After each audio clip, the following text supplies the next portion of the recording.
Hello, welcome to this week's How's the Market, Pensacola. Well, tax the rich, and that'll fix everything.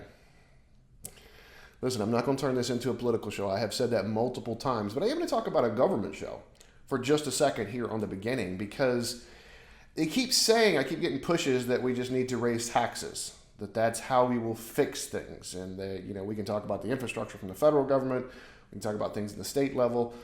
I can have these debates, I can have these conversations. I'm trying to save those off of this show. But I want to give you an example on how taxing our way is not going to fix things, and I'm going to use the example from my world, from the real estate world. About 30 years ago, this is the state of Florida now we're talking about, a little over 30 years ago, the Florida Association of Realtors got together with Congress, the state house, the governor at the same time, and was trying to come up with something to help with the affordable housing crisis. It was 30 some odd years ago, right? We were trying to come up with something. So we drafted a plan to institute a tax. The tax is called the deduct stamp tax. That tax has been on every real estate sale in the state of Florida for over 30 years. Basically, it's a percentage of the sale. This gets taxed, and when we drew up the law, all of that money was to go to affordable housing initiatives. How do we help with the affordable housing initiatives? Well, it only took a few years before some of that money started getting diverted. And now there's actually a bill that just got passed that they have actually made it pretty much mandatory that 50% of that revenue is now just going to go into the general fund for Florida for whatever reason we want to. Well, that's not why we created that tax. So I know the Florida Association of Realtors has a whole movement we're trying to get onto the ballot next year to make that all go back, because we've got a huge affordable housing problem here in Florida, and with so many people moving here, that's only going to grow. So I think that funds need to be put back total, but it's not that way right now. And our current House, Senate, and even governor want the 50% there. So listen, again, I'm not going to make this a political show. I just don't think that taxing our way is the proper venue or the proper avenue for us to be able to fix this affordable housing problem. And it's a big one. And it's not just in Florida. It's not just in the U.S. I read an article this morning when I was drinking my coffee about an affordable housing crisis globally. They were talking about Seoul, Australia, Germany. It was a bunch of them. There is a crisis all the way around. So we've got to figure out something. But I don't think taxing or increases taxes, just because I don't think that the government is going to use it most efficiently. So if we're increasing the revenue, I don't think they will use it most efficiently. So we've got to come up with some other options. I know we're working on some here locally. I know that we're working on some here in the state. And I will keep you up to date on what some of those are. We've got some affordable housing issues here. Even in Escambia and Santa Rosa County, we've got lower price points than most of the state, but we still have affordable housing issues here. So we've got to be able to tackle that. Let's talk about housing values.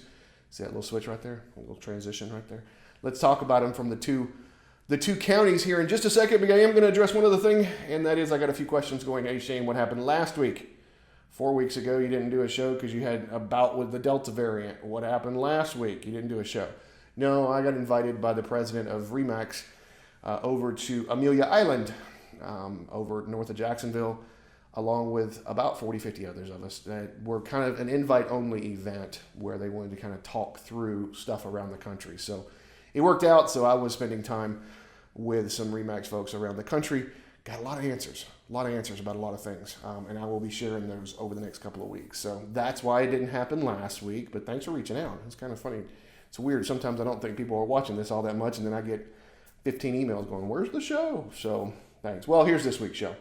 Speaking of the numbers, did I really speak the numbers? I don't know. Let's go.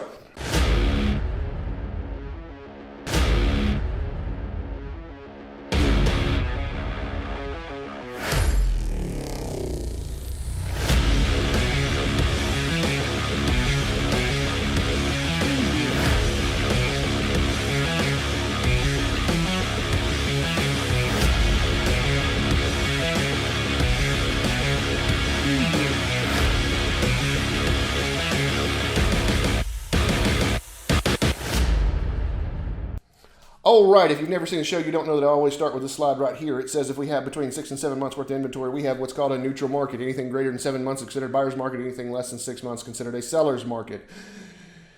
What the slide doesn't say is anything greater than 9 months is a hyper buyer's market, and anything less than 3 is a hyper seller's market. Let's jump over to Escambia County, and it looks like we came down in actives some.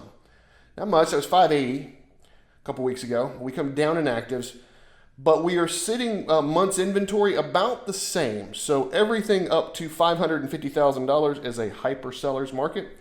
That $550,000 to $600,000 is a small pocket that's outside of the hyper sellers and just in a sellers. And the luxury, the 700 plus, is slightly outside of the hyper sellers and into just a sellers. When I talk about these price points, I always say there is a different marketing plan as a seller. There is a different offer plan as a buyer, depending on which one of these 3 markets you're in. And if you look at the other 5, so hyper sellers, sellers, there's difference. You attack it from the buyer side differently. You attack it from the sell side differently. That's why I started doing this show, because almost 3 years ago, 2.5 years ago, when I started doing this, there were price points that were hyper buyers and others that were hyper sellers, but there were realtors out there saying that you do the same for each, and it really made me mad. So I kind of started this show just because I was pissed off. But it's now morphed into something that's hopefully helping. Jumping back over here, would I change any of this here in Escambia County? Would I change any of this here? Oh, look, there's a squirrel. I noticed that 0 to 50, we have nothing. We don't have any lots over in Escambia County anymore. Would I change my buyers or my listing on any of these? No. Yes, these are technically under our definition. That $550,000 to $600,000 is technically a seller's and not a hyper seller's, but it's so close that I wouldn't. I would use it as a hyper seller. So the buyers out there, pay attention. You're not going to get something 20% off if it comes straight on the market. If you look at most of this, it's selling for 100% to 101% of list price. And even our luxury, 97 and 98% of list price. You notice the 50 to 100,000 is selling for 93 to 94% of list price. It's probably because those properties are damaged. So they're listing a little bit higher, but they've got some damage either from Sally or a fire, or I had somebody call me the other day that 3/4 of the house was burned to the ground. They wanted to know if I wanted to buy it. I was like, well, we can. I just don't think you're going to like the number. And they didn't. But we'll talk about instant offers in a minute. Jumping over to Santa Rosa County, same thing. Under $50,000, there's nothing. There's nothing. But Santa Rosa County has completely jumped out of any price point being in just a seller's, and everything's a hyper seller's. Whereas the luxury, the 700 plus, used to be over 3 months. It's slightly under 3 months as we talk today. 332 active. That's about the same, but you've got some absorption rates that are increasing. That shows us demand is still strong.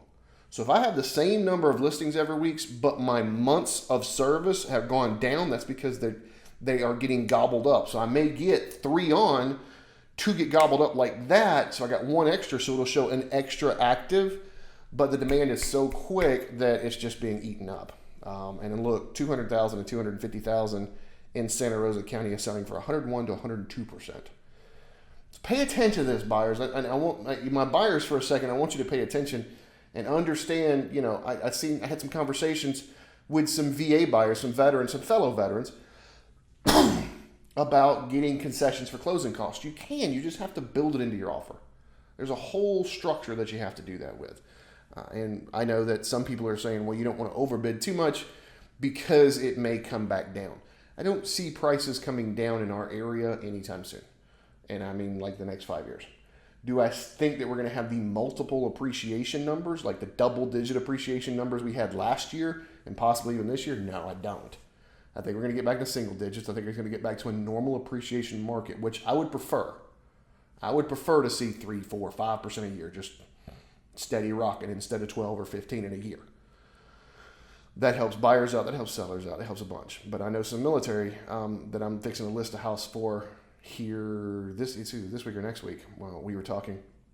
I helped them buy the house 3.5 years ago. Well, they've done quite well. So they're leaving here for their next duty station, and instead of renting it out, they had planned on just selling it, and they're going to put a pretty penny in their pocket. And since they've owned it 2 of the last 5, Not supposed to be a taxable event, but I'm not an accountant. Talk to your accountant about that. I just kind of know the rules. All right, that's what I got for you. Don't forget about our instant offer program. I brought it up about mid-show. Basically, our instant offer program means if you call me and say, hey, listen, this property's damaged, or I just inherited the property, or, whatever, it needs some work, whatever, it's getting a divorce, whatever. I don't care. Give me a call. I'll give you what they call an instant offer. I'll come out, we'll take a look at the property, and I'm going to talk to you about the situation. That's basically, an instant offer is what an investor would give you. Since I have an investor conglomerate behind me, I've got multiple people that are investors that just go, okay. So as soon as I get it, there's some people just want it themselves. But I can give you what the investor will offer. But what I want you to understand is when we talk instant offer, I'm also going to talk about what if we brought it retail on the market.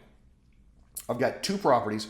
One, guy called me and said, hey, investor offered me $55,000. Can I take it?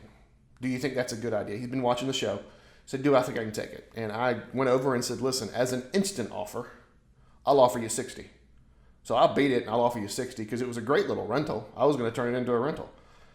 Great little rental. I said, but you've got time. Why don't we test the market first, see if you can get more, and if you can, I'll just back off and go find another one.